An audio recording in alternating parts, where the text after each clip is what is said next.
I want to show you something that I thought you might be interested in. I took this photo here and turned it into this photo here just by using some quick motion blur in Photoshop. It's really pretty simple, and I just wanted to take you through the process of how we did it.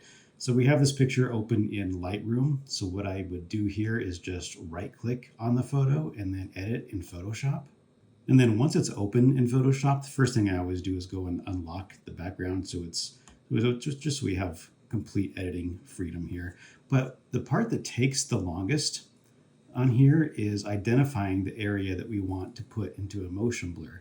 So here's how we do that. I'm going to zoom in on it just a little bit. So here's my magnifying glass. I'm just going to zoom in just so we can see exactly what we're working with here. And then to select that wave spray, we're going to go up here to our lasso tool. We're going to select our lasso tool and then hold down the option key. And then we're going to select a spot to start just outside of the picture. And then as carefully as you can, we're just going to create a selection point, a series of selection points that goes along this wave spray. And so we're just going to go around this rock, and we're going to keep it as close as we can because that is where our blur is going to be. So everything inside of this selection is going to be blurred out. So we want to be just kind of as precise as possible here. So just make sure that we get the corners of everything and just kind of, I'm not going to be too worried about this area down here under her shoulder because that's just kind of pure white anyway. So if we just outline this up around her hair and around her hat, it doesn't have to be perfect, but just enough. And you can kind of see they have the bill of the hat here. I put this photo in a Dropbox, so actually if you want to download the TIFF version of this and follow along, you're welcome to do that. The link is in the description to do that. We're just going to continue our selection points just as close as possible here to these people. So I'll continue to do this, and I might fast forward this video just so it's not excruciating for you.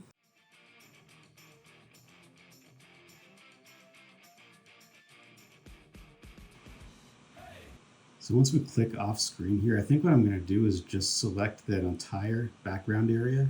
So now let's go to this top corner and click again here, and then go all the way to this corner off screen, off the image, and then select. And then we're just going to close that loop and select that original area, let go of option. And so now we have that entire area selected. And this is where we're going to go into the path blur option and add that motion blur. So to do that, we're going to go up into filter, we're going to go down to blur gallery, and we're going to select path blur. And this is just kind of fun to experiment with, and you can do this however you think works best, but I like to do this. I like to have fun with this. So what we'll do is start somewhere in the middle here because we kind of want this wave emanating out from the center.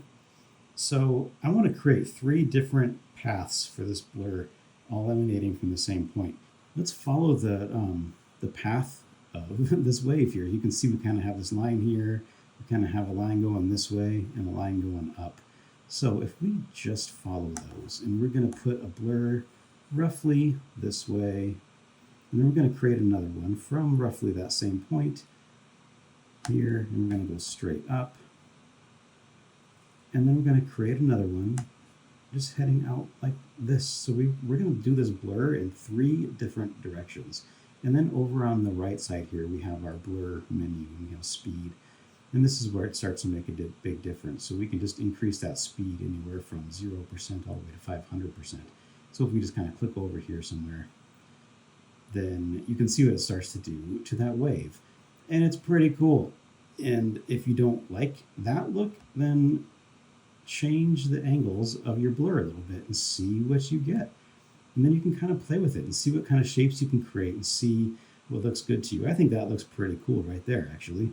I think it looks pretty cool. And at least to show you how this is done, I think that's going to work just fine. So once you're happy with it and you've kind of played with your blur directions and your speed, you probably don't worry about taper or endpoint speed or any of that right now. Just play with speed and the direction of the blur, and you're going to get some pretty cool effects here. So once you're happy with it, just go ahead and click OK on top, and Photoshop is going to create that new image for you.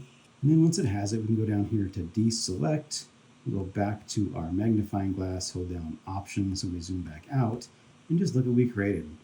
And pretty cool. If you're not happy with it, then just close it, don't save it, reopen it, and do it again. But you can create some pretty cool looks, and I really like this look. You'll notice in the original that I showed you at the beginning of this video, it was black and white. So to do that, we just go back into Photoshop, we close it in Photoshop, make sure to hit save. I've made that mistake before. Image compression is going to be none, and then byte order, I choose to use Macintosh, use whatever is right for you, and then click OK. And then it's going to reopen it in Lightroom. And then you can create it as a black and white or continue to do any edits to it that you might like. So there it showed up in Lightroom. So this is the version that we just created. So there's a couple of ways that you can play with it. You could just hit the auto button, see what it does. I'm not a huge fan of that. You can click black and white, and that starts to make it a cool effect. You can go into your color profiles here and choose monochrome. Another thing you can do is go into these three little squares here, click this, and then go into black and white down here. And then you're going to have however many, and you got quite a few, I don't know, 10 or 12 different black and white color profiles that you can look at. These are not presets. These are color profiles. So you can kind of go through these and see which of those color profiles. You can do this with clouds. You could do it with a bonfire.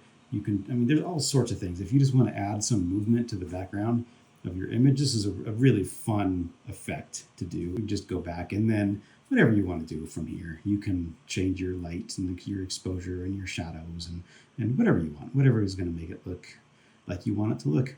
In this case, I would probably just leave it something like that and call it good. So a quick, very simple, very fun way to add some really cool motion effects to your photographs. Thanks for hanging out with me. Thanks for spending a little bit of time on my channel watching this video. And if you did like it or if you learned something, go ahead and subscribe. And I will hope to see you again next time.